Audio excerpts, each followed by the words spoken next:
discovered what true betrayal felt like. I was sitting at our mahogany dining table, surrounded by college acceptance letters. Harvard, Stanford, MIT. Their prestigious letterheads scattered before me like fallen leaves. My hands trembled as I held the latest one from Princeton, their words of congratulation blurring through my tears. Mom, Dad, I got in. I got into Princeton. My voice echoed through our sprawling Victorian home, a house that had witnessed 3 generations of the Montgomery family's success. My mother's heels clicked against the hardwood floors as she approached, her face bearing an expression I couldn't quite read. Behind her, my father's heavy footsteps followed, his usual confident stride somehow hesitant. "That's wonderful, Catherine," my mother said, but her tone carried none of the excitement I'd expected. She exchanged a glance with my father, who cleared his throat and loosened his silk tie. "Sit down, Kathy. We need to talk." I sank back into my chair, the acceptance letters still clutched in my hands. Something in their demeanor made my stomach twist into knots. "Your brother William," my father began, "his tech startup is showing incredible promise. The prototype he's developed could revolutionize renewable energy storage." He paused, adjusting his glasses. "But he needs significant funding to take it to the next level." My mother stepped forward, our manicured fingers trailing along the table's edge. "We've decided to invest in his company. It's a remarkable opportunity, one that could secure the family's future for generations." "That's great," I said, though uncertainty crept into my voice. "But what about my college tuition? The fund you've been saving since I was born?" The silence that followed felt like a physical weight pressing against my chest. "Catherine," my father said firmly, using my full name. "Never a good sign. We've made the decision to use your college fund to support William's venture. It's what's best for the family." The world seemed to tilt on its axis. "What?" "But that was my money. You promised." "Don't be selfish, Catherine," my mother cut in sharply. "William's project could be worth millions. You can take out student loans like other people do, or maybe consider a local community college for a few years." I stared at them, these people who had raised me, who had always preached about the importance of education, who had spent years encouraging my dreams of attending an Ivy League school. Now they stood before me, calmly destroying those dreams to favor my brother. Again. William had always been their golden child. 4 years older than me, he dropped out of college to pursue his entrepreneurial dreams, while I spent my high school years maintaining a perfect GPA, serving as class president, and winning national science competitions. William bounced from one failed startup to another, each time convincing our parents to invest just a little more. "How much?"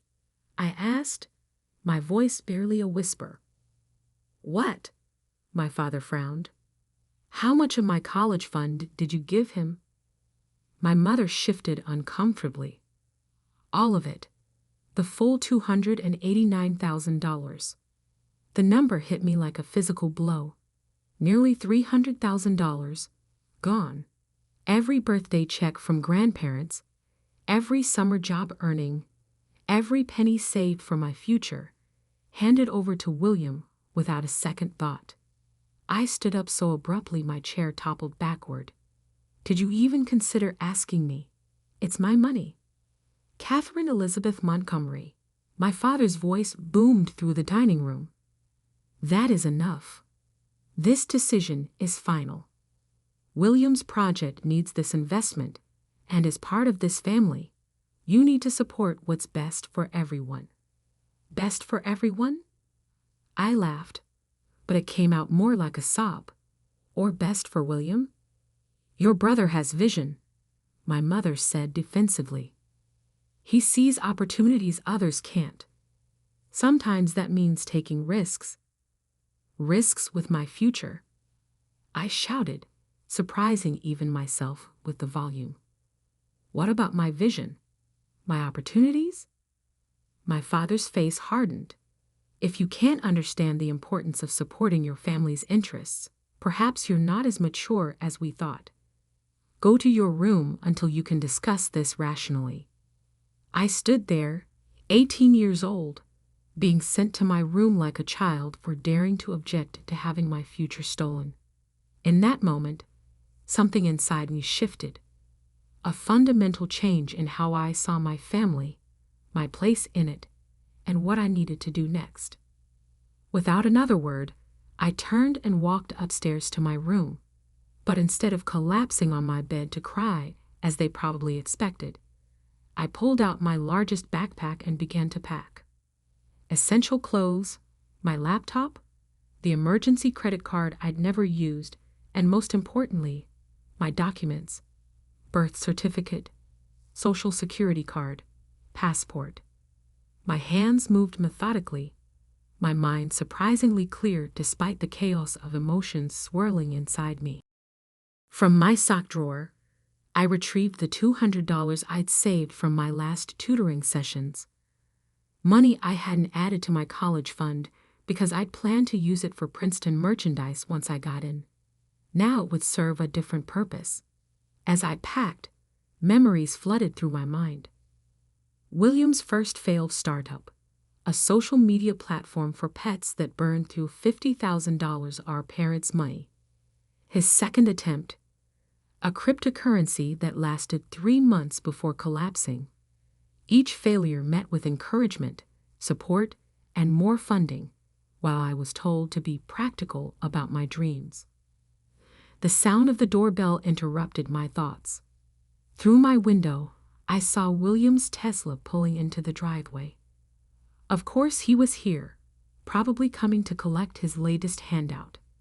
I could hear their voices drifting up from below. William's charismatic laugh, my mother's adoring tone, my father's proud rumble. The perfect family moment, complete with their perfect son and his perfect excuses for needing more money. Opening my laptop one last time, I wrote 2 emails. The first to Princeton. Dear Admissions Committee, with deep regret, I must decline your offer of admission. Due to unexpected financial circumstances, I will be unable to attend Princeton University this fall. Thank you for the opportunity. Sincerely, Catherine Montgomery. The second email went to my parents.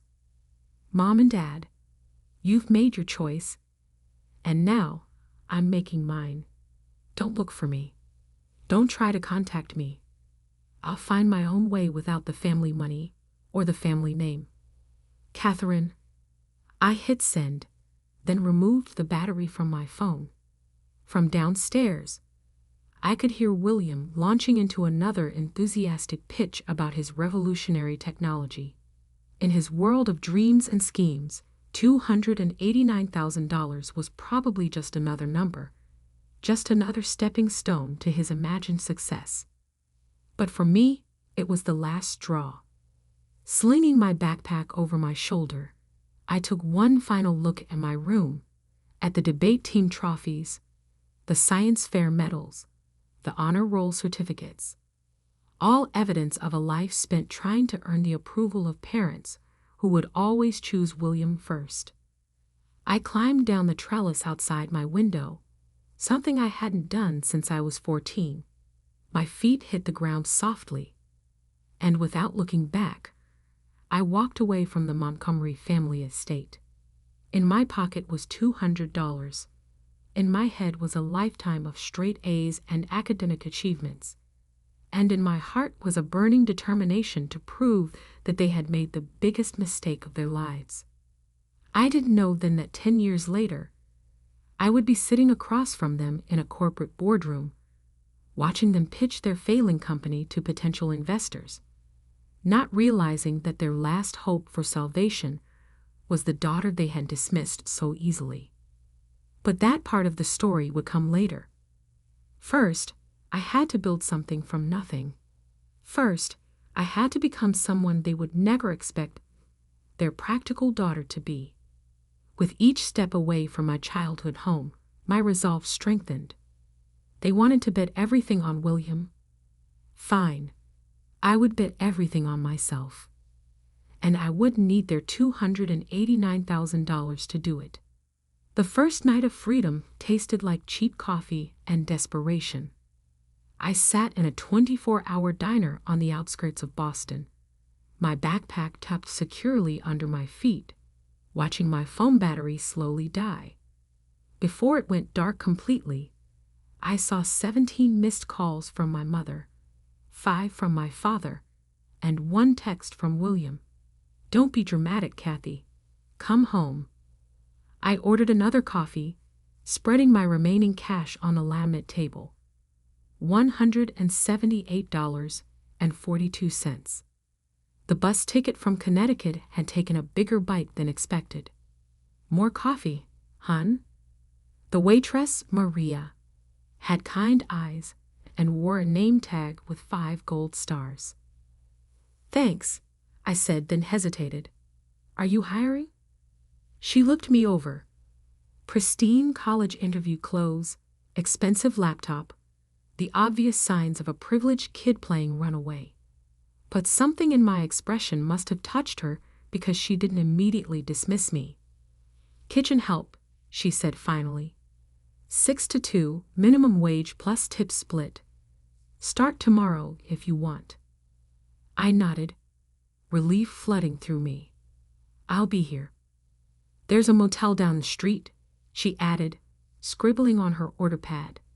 "Tell Jimmy that Maria sent you. He'll give you the weekly rate." That night, in a motel room that smelled of old cigarettes and cleaning supplies, I opened my laptop and began to plan. The Princeton acceptance letter was still in my bag, a reminder of the future I'd just lost. But as I stared at it, an idea began to form. I'd spent my high school years tutoring rich kids in advanced mathematics and sciences. Their parents paid premium rates for my services because I got results: perfect SAT scores, improved GPAs, early college admissions. I'd always seen it as a way to earn extra money for college. Now, I saw it as the foundation for something bigger. Opening a new document, I began to type: Elite Academic Consulting Specialized Tutoring and College Admissions Guidance founded by a Princeton-accepted scholar. I worked through the night, building a simple website using my coding skills from AP Computer Science. By dawn, I had created professional-looking business cards at an all-night print shop, spending $50 of my precious savings. The next 6 months fell into a grueling routine. From 6 a.m. to 2 p.m., I worked at the diner, learning every aspect of the business I could. Maria, it turned out, had owned the place for 20 years. She taught me about inventory management, staff scheduling, and most importantly, how to read people. From 3 p.m. to 9 p.m., I built my tutoring business. My first client came from a regular at the diner who overheard me helping Maria's daughter with calculus during my break. Word spread quickly among the wealthy suburbs of Boston. There was a young tutor who had gotten into Princeton, but chose to defer, who could explain complex concepts clearly, who guaranteed results. I never mentioned my real last name. Catherine Montgomery became Kate Morgan, and my clients never questioned it. They cared about results, not pedigree. By month 3, I was making enough from tutoring to quit the diner, though I still helped Maria with her books on weekends. She'd become something between a friend and a mentor, teaching me lessons about business that no Ivy League school could match. "You're good with numbers," she said one Sunday, watching me optimize her inventory system.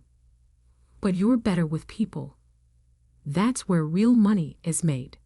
She was right. My tutoring clients weren't just paying for academic help. They were paying for confidence, for hope, for a chance at the future their children dreamed of. It was something I understood intimately.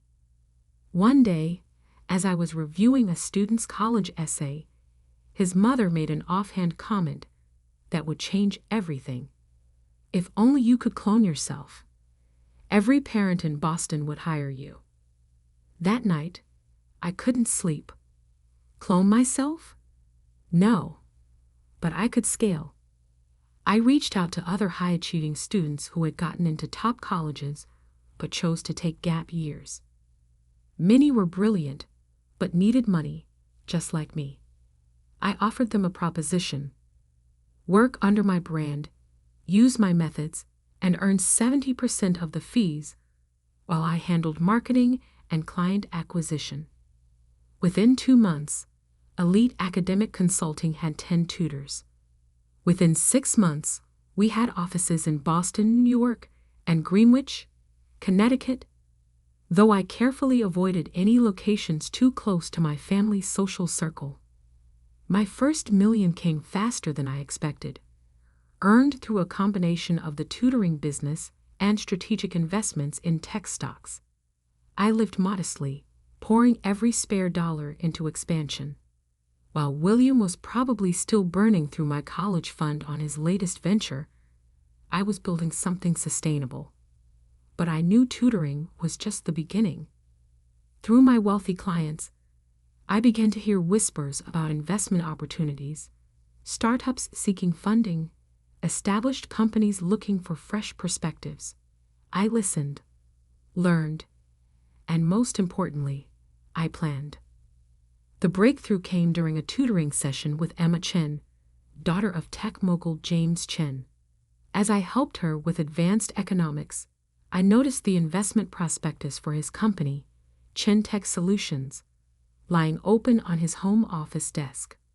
"Dad's worried," Emma confided during our study break. "The new energy storage project is failing, but he's invested too much to back out now." Energy storage, just like William's supposed revolutionary technology. I spent that night researching Chen Tech's project, and by morning, I knew 2 things. First, their approach was fundamentally flawed, and second, I knew how to fix it.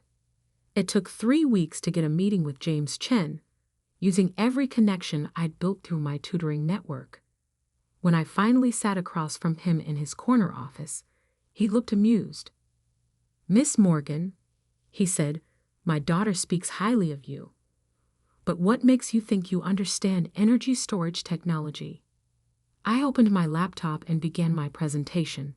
4 hours later, he wasn't smiling anymore. Instead, he was offering me a partnership. 30% stake, he said, if you can deliver what you're promising. I countered with 40% and full control of the technical development. He agreed. 6 months later, Chen Tech's new energy storage system was revolutionizing the industry. The technology that William had dreamed of creating, I had actually built, though under a different name and with a different company. My net worth jumped to 9 figures overnight. But I wasn't done. Using Chen Tech's success as a springboard, I began acquiring struggling tech companies, particularly in the energy sector. Each acquisition was done through shell companies and holding firms, always keeping the name Catherine Morgan separate from the growing business empire.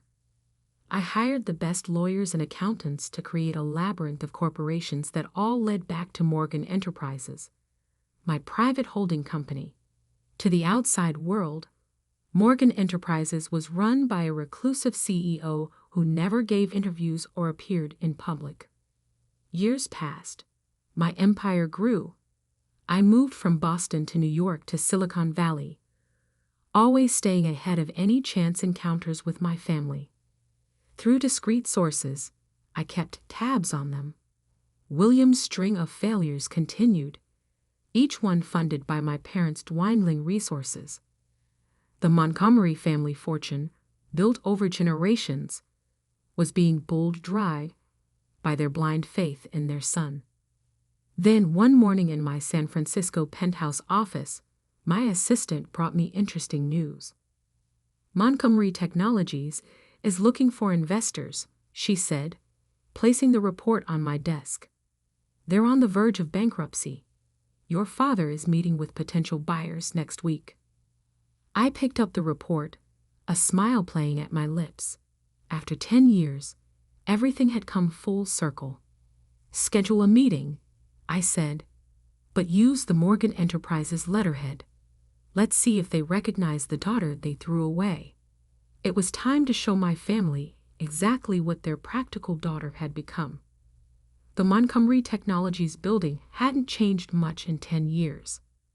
The same pretentious granite facade, the same gold lettering above the entrance, the same security guard who never looked up from his crossword puzzle. But now, walking through the revolving doors in my Armani suit, I was no longer the teenage girl they had dismissed so easily. Miss Morgan? A young assistant hurried forward. The board is waiting in the main conference room. May I take your coat? I handed her my coat, suppressing a smile. My mother had always insisted that true power dressed in designer labels. Today, I wore enough worth of clothing to fund one of William's failed startups. Coffee? The assistant asked. Green tea, I replied, remembering how my mother used to mock my preference for tea over coffee. Proper brewing time, no sugar. The elevator ride to the top floor gave me time to center myself. 10 years of preparation had led to this moment. Through my network of shell companies and discrete investments, I had systematically acquired Montgomery Technologies' debt, positioned myself as their only viable lifeline, and now held their fate in my hands. The conference room doors opened to reveal a scene that almost made me laugh. My father, Robert Montgomery, sat at the head of the table, though that position would soon be mine. My mother, Elizabeth, perched beside him, her perfect posture betraying her anxiety. And William, my dear brother who had burned through my college fund and much of the family fortune, slouched in his chair, tapping away at his phone. Miss Morgan, my father stood, extending his hand. Thank you for coming. We've heard remarkable things about Morgan Enterprises. I shook his hand firmly, noting the slight tremor in his grip. The great Robert Montgomery was nervous. Good. Please, I gestured for him to sit. Let's discuss why we're here. For the next hour, I listened as they presented Montgomery Technologies' current situation. The company needed a $50 million cash injection just to stay afloat. Their stock had plummeted 70% in the last quarter. And William's latest venture, another attempt at revolutionary energy storage technology, had drained their remaining reserves. We believe with proper investment, my father continued, his voice carrying that same persuasive tone he'd used when telling me to be practical about my dreams, Montgomery Technologies could return to its former glory. I opened my laptop, displaying a series of graphs on the conference room screen. Your company's decline began approximately 10 years ago, I said, watching their faces carefully, coinciding with a series of interesting investment decisions. William shifted uncomfortably. My mother's perfectly manicured fingers drummed against the table. We took some calculated risks, my father defended. Calculated? I raised an eyebrow. Like investing $289,000 in an unproven energy storage concept. The room fell silent. That specific number, the exact amount of my stolen college fund, hung in the air like an accusation. How did you? William started, then caught himself. I stood, walking to the window that overlooked the city. Tell me, Mr. Montgomery, what would you say was your biggest mistake in business? My father cleared his throat, perhaps expanding too quickly in certain markets. No, I cut him off, turning to face them. Your biggest mistake was sitting in this room 10 years ago, thinking she would just accept your decision and fade into the background. The color drained from my mother's face. William's phone clattered to the table. My father's expression froze in dawning recognition. Catherine? I smiled, savoring the moment. Hello, Dad. Mom. William. It's been a while. This is impossible, William sputtered. You're Catherine Morgan? Actually, it's Catherine Montgomery Morgan now, legally changed. I sat back down, enjoying their shocked expressions. But you'd know that if you'd bothered to look for me these past 10 years. My mother found her voice first. Darling, we tried to find you. No, I cut her off. You half-heartedly called around for a few weeks, then decided I was being dramatic and would come home when I ran out of money. I looked at William. How did that energy storage technology work out, by the way? The one you needed my college fund for? He flushed red. There were unexpected complications. Funny, I interrupted again, pulling up another presentation. Because Morgan Enterprises' subsidiary, Chentech Solutions, seems to have solved those complications quite successfully. I displayed the schematics of the energy storage system I'd helped develop, the one that had made me my first billion. My father's business instincts finally kicked in. You own Chentech? Among other things. I began listing companies on the screen. Chentech Solutions, Elite Academic Consulting, Morgan Global Ventures, and as of last month, approximately 40% of Montgomery Technology's outstanding debt. The room spun into chaos. William jumped up, knocking over his chair. My mother pressed her hands to her face. My father just stared, his empire crumbling before his eyes. Why? He finally asked. Why not just tell us who you were? I leaned forward, meeting his gaze.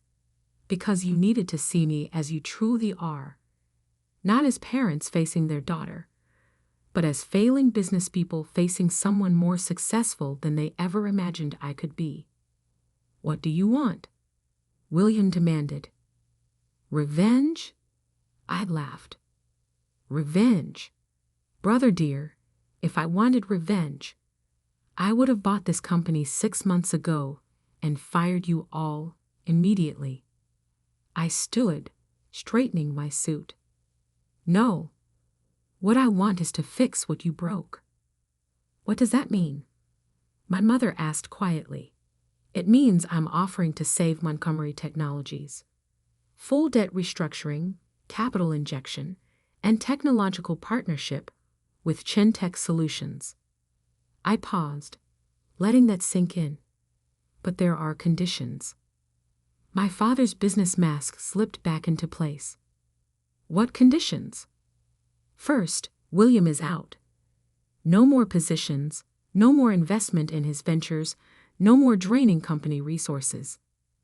William started to protest, but my father silenced him with a look.